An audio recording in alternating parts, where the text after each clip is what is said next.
আসসালামু আলাইকুম। আবারও চলে আসলাম রাজশাহী আইভ্যাক সেন্টারের সামনের নতুন একটি ভিডিও নিয়ে।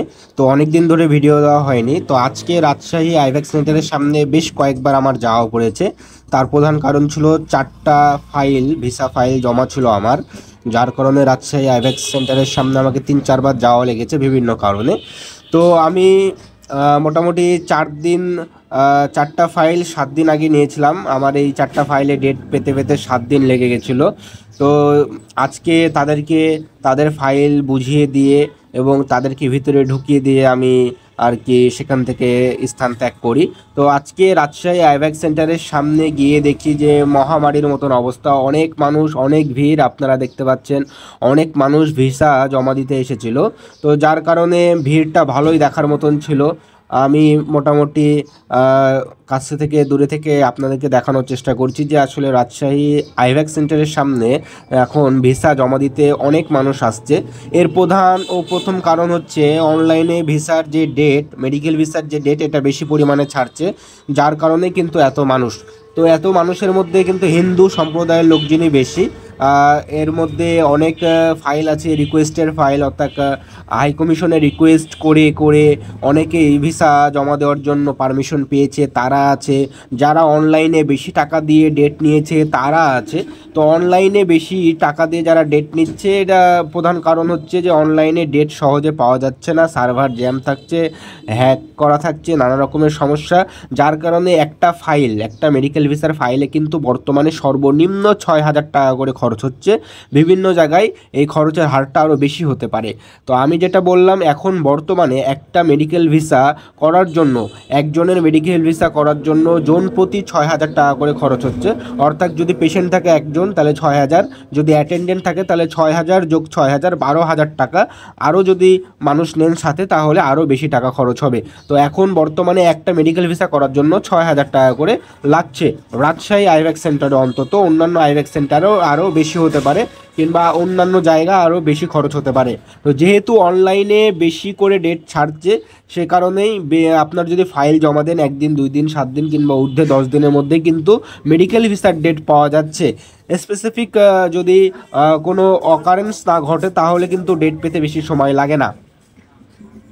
আর যারা রিকোয়েস্ট করে ফাইল জমা করাতে আসছেন, হাই কমিশনারে চিঠি দিয়ে দিয়ে হয়তো বা অনেক দিন চেষ্টা করার পরে, কিংবা হাই কমিশনারের সাথে দেখা করার পরে, কিংবা জেলার ডিসি মহোদয় কিংবা অন্য কোনো মাধ্যম দিয়ে রেফারেন্স করিয়ে অনেকে হয়তো বা জমা দিতে আসছেন, পারমিশন পেয়েছেন, তাদের কথা ভিন্ন। তারা অনেক চেষ্টা করছেন করে হয়তো বা এই জায়গায় এসেছেন। তো আমি যেটা পার্সোনালি বলবো যে এভাবে সময় নষ্ট করে রিকোয়েস্ট করে লাভ হবে না খুব একটা। যারা পারছেন তারা পারছেন, কিন্তু সবাই এই চেষ্টাটা করবেন না। যদি রোগী আপনার খুব বেশি নাজুক থাকে তাহলে অবশ্যই আপনি দরকার হলে বেশি টাকা দিয়ে অনলাইনে ডেট নিয়ে আপনি জমা করাবেন। তাহলে আপনার রোগীর অবস্থার উপর নির্ভর করে আপনি কাজ করাবেন। অবশ্যই ভিসা করার জন্য লেট করবেন না, তাহলে চিকিৎসা করতে কিন্তু লেট হয়ে যাবে। এইদিকে আপনি যদি আপনার কাগজপত্র রেডি করে আপনি যার মাধ্যমে কাজ করাবেন তাকে আপনার কাগজপত্রগুলো বুঝিয়ে দেন, সে ডেট নিতে যদি আপনার ডেট নিতে সর্বোচ্চ 10 দিনও লাগে এবং আপনার ভিসা পেতে হয়তো বা 3 থেকে 4 দিন বা ঊর্ধ্বে 7 দিন লাগবে, মানে 17 থেকে 20 দিনের একটা মামলা। এই 20 দিনের মধ্যে আপনার ভিসা ইনশাল্লাহ হয়ে যাবে যদি আপনি অনলাইনে ডেট নিয়ে জমা দিতে পারেন তাহলে। এছাড়াও ভিসা নিতে যে সকল কাগজপাতি লাগে সেগুলো কিন্তু আগের মতোই অনেকটা আছে, কিন্তু আগের যে ভিসার নিয়ম ছিল, ভিসা করার যে নিয়ম নীতি ছিল, এখন কিন্তু সম্পূর্ণ আলাদা।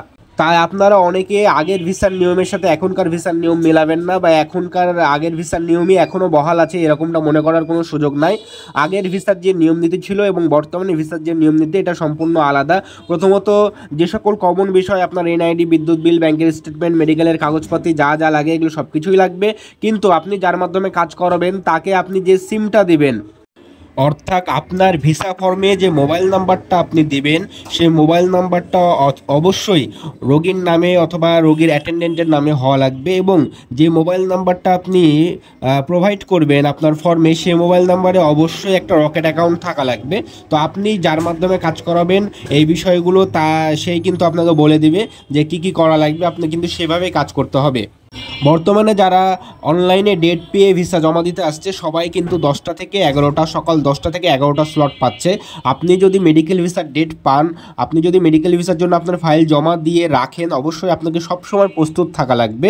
কারণ আপনি যখন ডেট পাবেন, হয়তোবা সন্ধ্যার সময় ডেট পাওয়ার সাথে সাথে পরের দিন সকালেই কিন্তু জমা, তাই আপনাকে সকল কাগজপত্র অগ্রিম রেডি করে রাখা লাগবে। কারণ আপনি যদি হঠাৎ করে ডেট পেয়ে যান ভিসা জমা দেওয়ার জন্য, আপনি কিন্তু ভিসা জমা দেওয়ার জন্য যখন ডেট পাবেন আপনি নতুন করে কিন্তু কোনো কাগজপাতি রেডি করতে পারবেন না, সেই সময়টুকুই আপনি পাবেন না।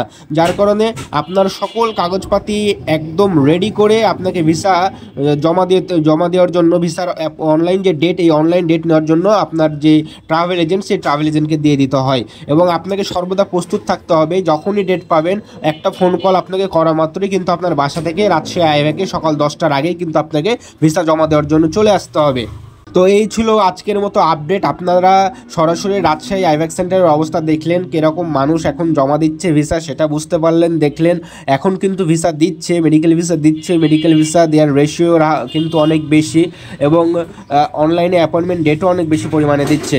তো আশা করি আমার ভিডিওগুলো আপনাদেরকে ভালো লাগে। যদি ভালো লেগে থাকে অবশ্যই লাইক করবেন, কমেন্ট করবেন, জানাবেন আমাকে আমার ভিডিওগুলো কেমন লাগে, এবং অবশ্যই একটি সাবস্ক্রাইব করে দিবেন। আপনাদের মধ্যে যারা ইন্ডিয়ান ভিসা করে তাদেরকে আমার এই ভিডিওটা ফরওয়ার্ড করে দিবেন, শেয়ার করে দিবেন।